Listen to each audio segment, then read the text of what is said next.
করতে আরম্ভ করলেন।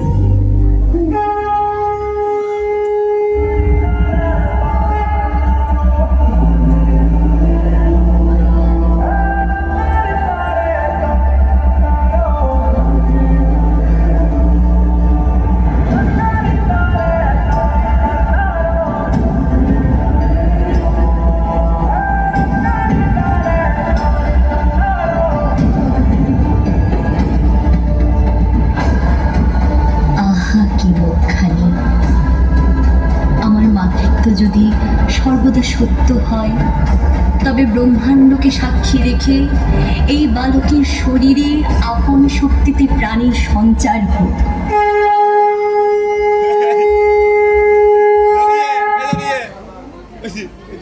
মাতা, কল্যাণ হোক পুত্র। তোমার আগমনে এই ভুবনে সমস্ত মঙ্গল ধ্বনিতে মুখরিত, তাই তুমি হবে মঙ্গল মূর্তি। আমার কৃপায় তোমার দ্বারা ঘটবে সর্ববিঘ্নের অবসান, তাই তোমার নাম হবে বিনায়ক। তুমি হবে আমার একনিষ্ঠ ও আজ্ঞাবাহক। প্রণাম মাতা। পুত্র বিনায়ক, আমি স্নান কক্ষে যাচ্ছি, তুমি আমার দ্বার রক্ষা করবে। কেউ যেন এই দ্বারের ভিতরে প্রবেশ করতে না পারে, এটা আমার আদেশ। যথা আজ্ঞা মাতা।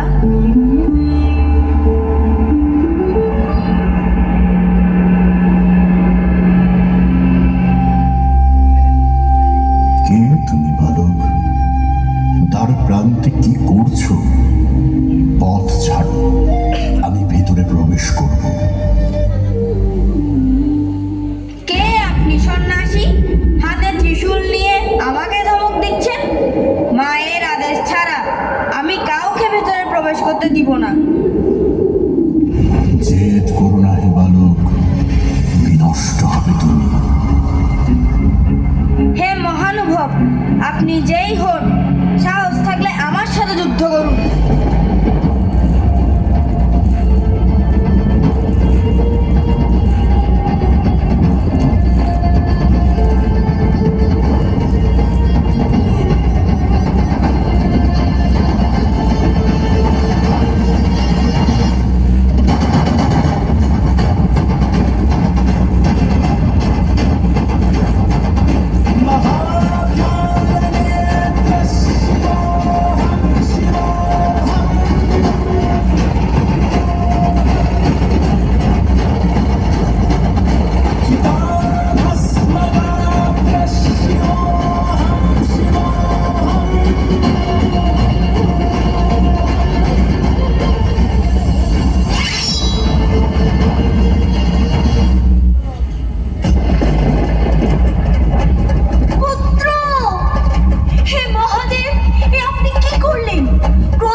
নয়তো মায়ের আর্তনাদে কেঁপে উঠবে সমগ্র সৃষ্টি, ধ্বংস হবে বিশ্ব ব্রহ্মাণ্ড।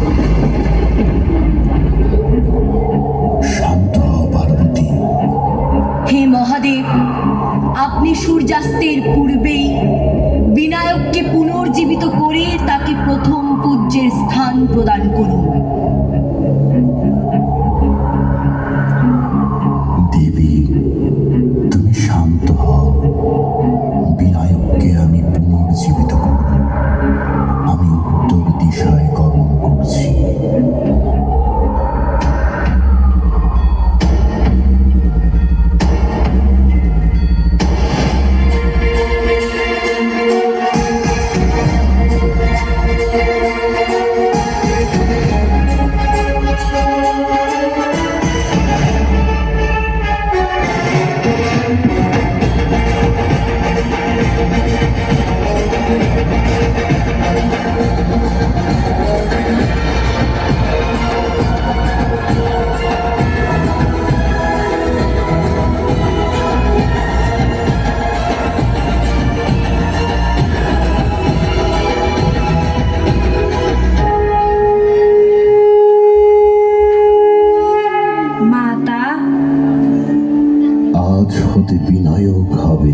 সর্বগণনায় শ্রেষ্ঠ এবং সকল গণের প্রধান। তাই তুমি ত্রিভুবনে চিরকাল শ্রী গণেশ নামে পূজিত হবে।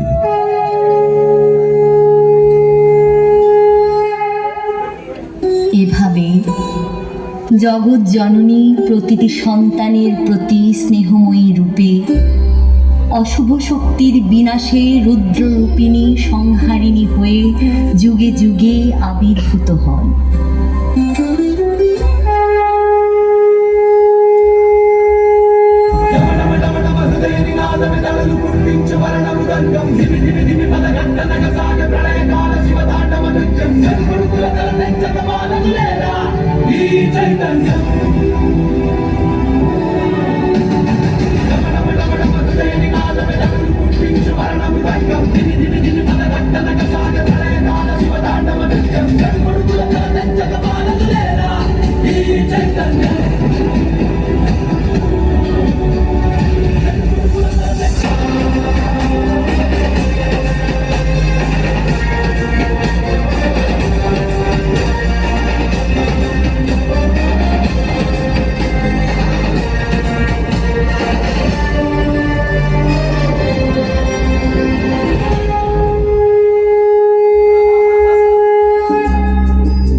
আমি পিতামহ ব্রহ্মার পরে বলিয়ান মহিষাসুর, সকল পুরুষের অবদ্ধ।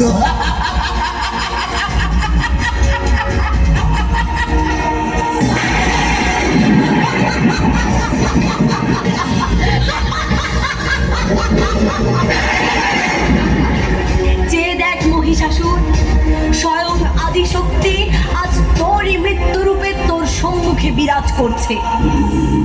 মৃত্যু? মহিষাসুরের মৃত্যু?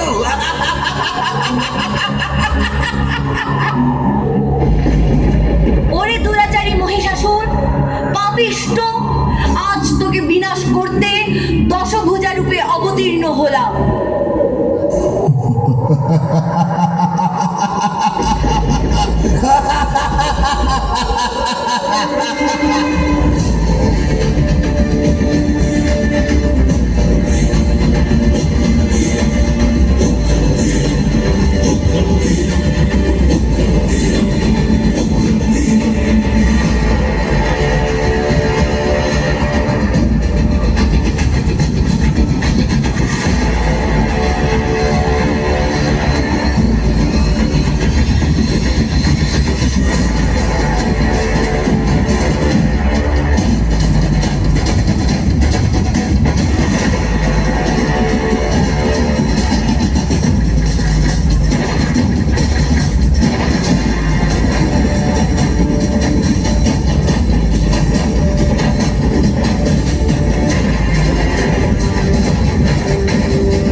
প্রকৃত প্রেমের মহিমা।